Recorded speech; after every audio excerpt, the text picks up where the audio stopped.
Hello, everyone. Happy Whinypaluza Wednesday. No need to whine, it's Whinypaluza Wednesday.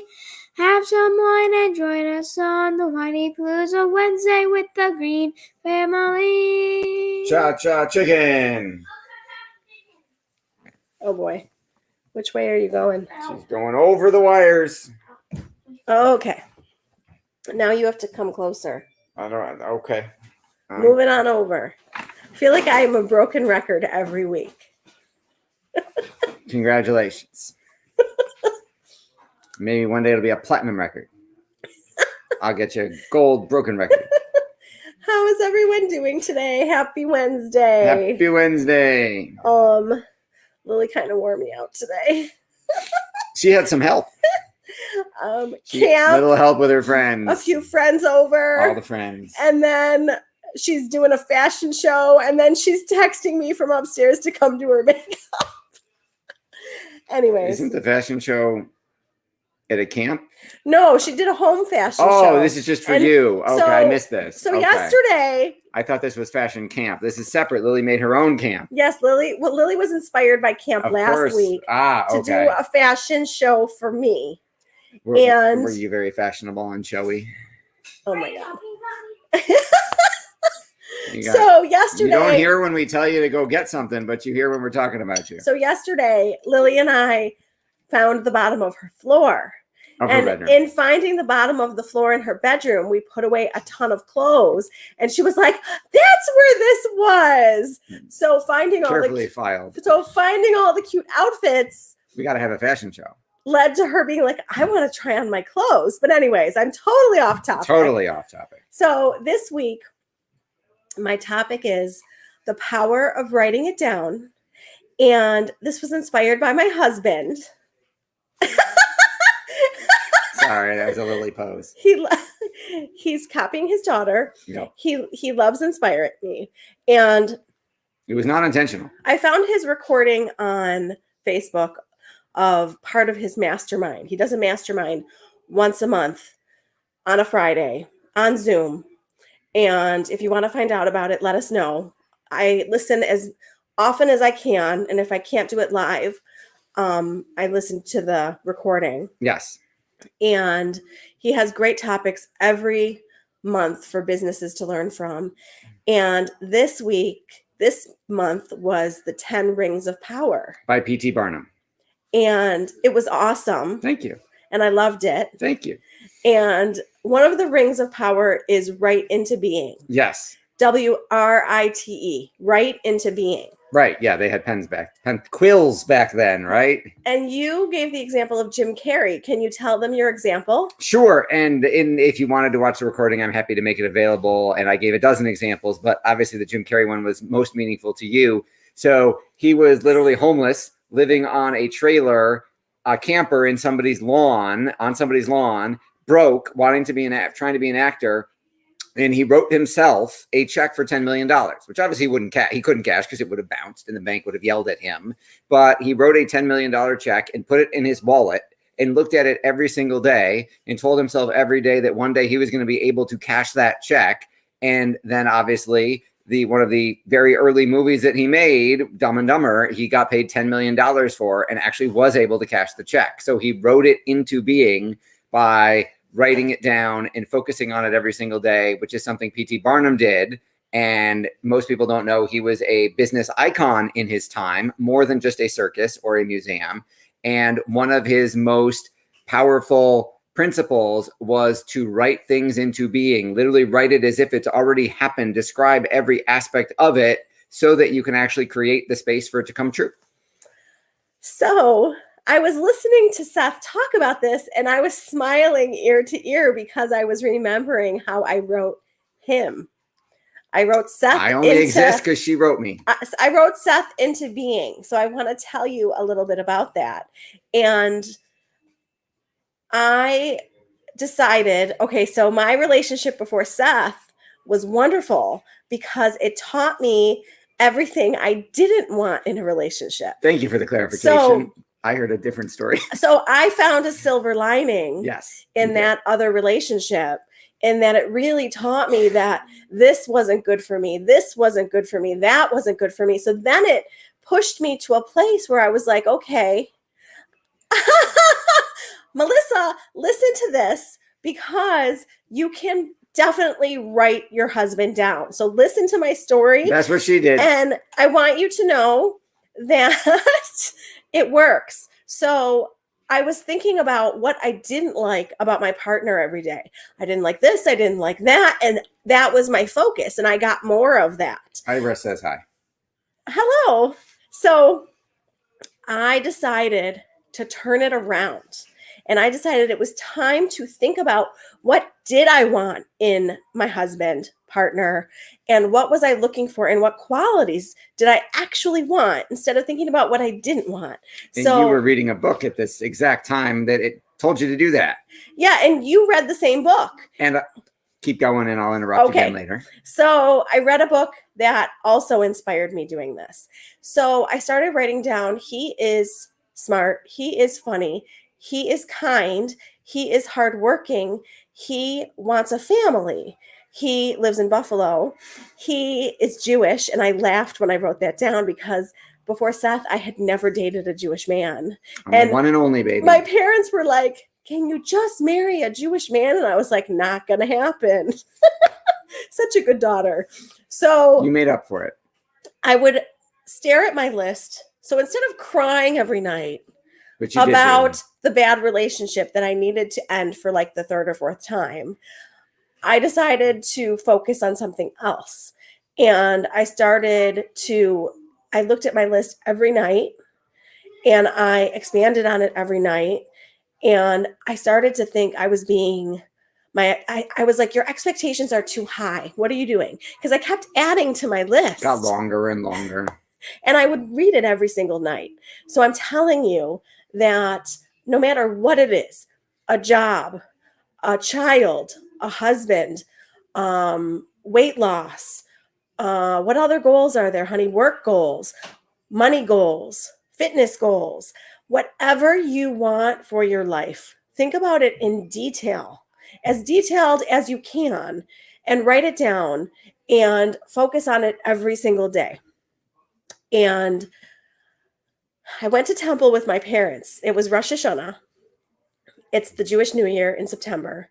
And I was sitting with them looking at all these young Jewish families, and like the tears are like dripping down my face. And I'm like, what is wrong with you? And I realized that I was feeling so sad because I was longing to be sitting with my parents, with my husband and children. And I was fantasizing about it. And I said, God, I don't know what you believe, but I believe in a lot. And I said, God, how come my husband can't be right here in temple with me? Okay, so fast forward to Yom Kippur, which is 10 days later, the Day of Atonement. I go back to temple with my parents, and 3 rows behind me is Seth. I was at the wrong service, by the way. I slept through the service I was supposed to go through by the letter in my last name, because our services are alphabetical. And instead of just skipping it altogether, I decided to go by myself for some reason to the M through the rest of the alphabet service.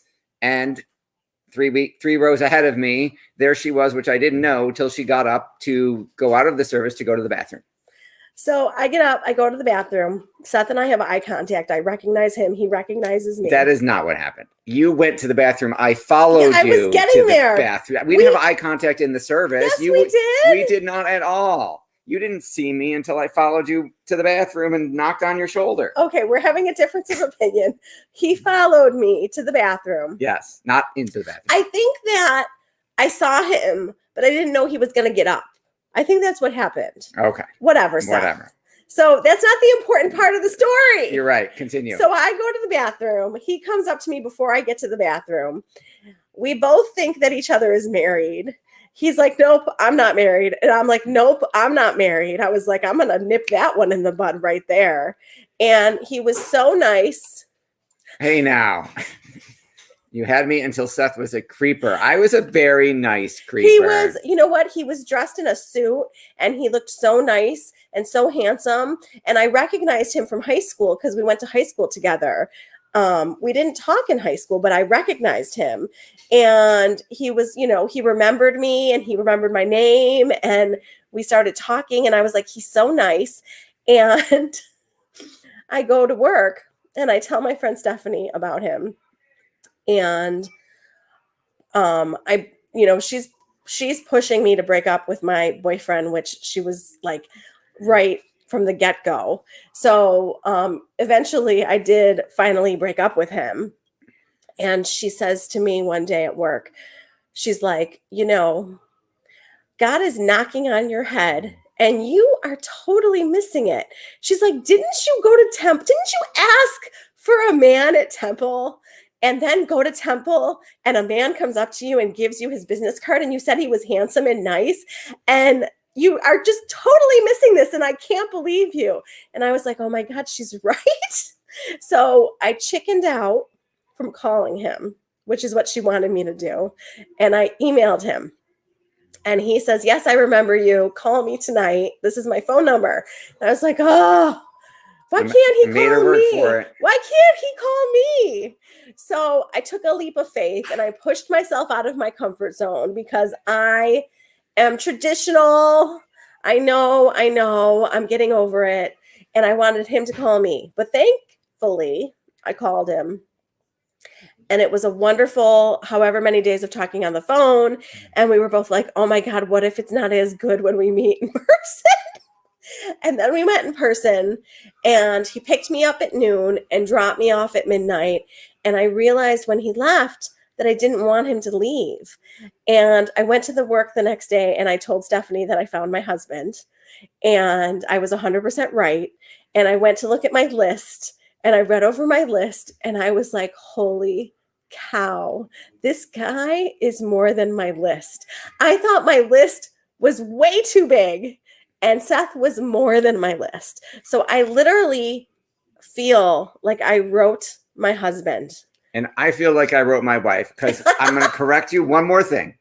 You were reading a book that Stephanie gave you called God is a Matchmaker. Did Stephanie give me the book? I think so. I was reading a separate book by Wayne Dyer called There's a Spiritual Solution to Every Problem.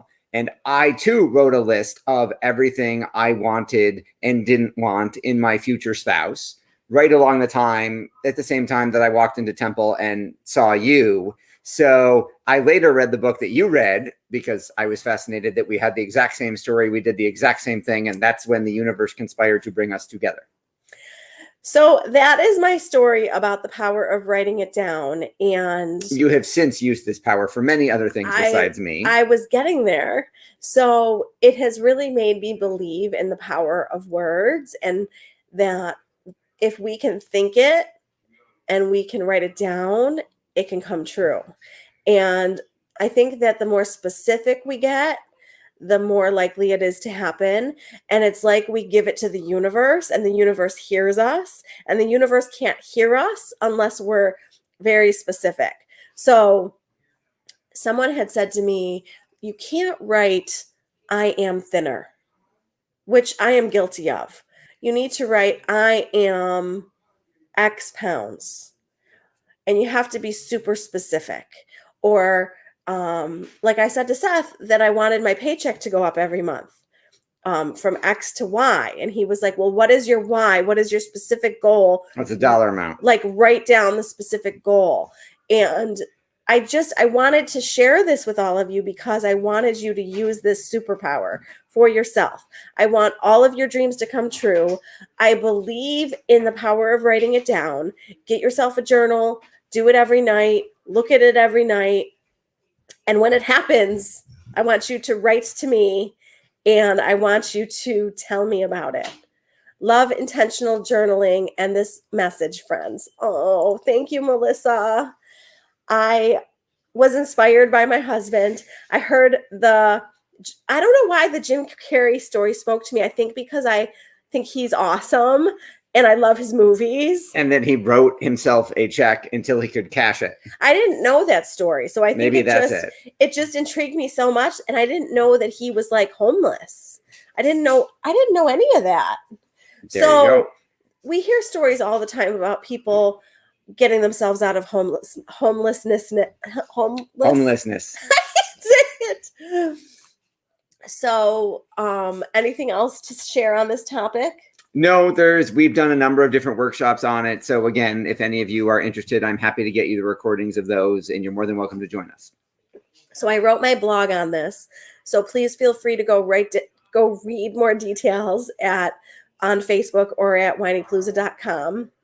I loved my July summer challenge in my Whinypaluza mom group. That was so much fun. And I'm going to think of more fun challenges. And I'm doing my best to share good tips and strategies every day. Did you know August is National Romance Month? Ooh, so maybe it needs to be a marital challenge. Ooh, I like that. Well, what if you're not married? Then it needs to be something about personal development? About finding, I don't know. There might be people who don't want to be married sometimes. So not everybody wants to be married. Or at this point in time. Exactly. I wanted to, and I found you. Yes. You found me. Yes, to both. Whatever. Thank you for going to temple. You're welcome. Thanks for not thinking I was a creeper, Melissa, when I followed you to the bathroom. Oh my God, that's so funny. So temple's usually a pretty safe place. I do feel safe at temple. That is very true. You don't normally get picked up by weird guys in temple. I have never gotten picked up at temple before you. There you go. So this Friday is a very, very special Whinypaluza Family Friday podcast because one of my absolute best friends, Marcy Abramsky, came on my podcast. Marcy has her own practice, Inspire a Mind. We went to nursery school together, and then we reconnected in social work graduate school. And she is a fabulous social worker, a fabulous therapist. She has so much to share. I have never been so excited to do a podcast. I was like giddy. I was like, oh my God, Marcy's coming on. So I think you're going to love it. I know you're going to love it. I hope you will tune in, and please continue to tell me what you want so that I can give you what you want. What you really, really want. Topics, etc., podcast guests. You have sent me podcast guests. You have sent me topics. And I appreciate all of you. And you can find the podcast on iTunes, Google Play, Spotify, Stitcher, TuneIn, iHeartRadio, Pandora, Audible, or YouTube. One of these days, I'm going to be able to do that. You just got to write it into being, baby. I have to write it down because I remember things when I write it down. Look at that. Yes. Lily, honey, can you come close us out, babe? The fashionista is coming to sing us out. You ended early. I didn't end early. I'm just done with my topic. So I end when I end. There's not a time. You sometimes end at 9:30. Sometimes it's 9:30. Sometimes it's longer. Sing us out. Thank you for watching Whinypaluza Wednesday with the Green Family. Chow chow chicken. Thanks for watching. We'll see you next week.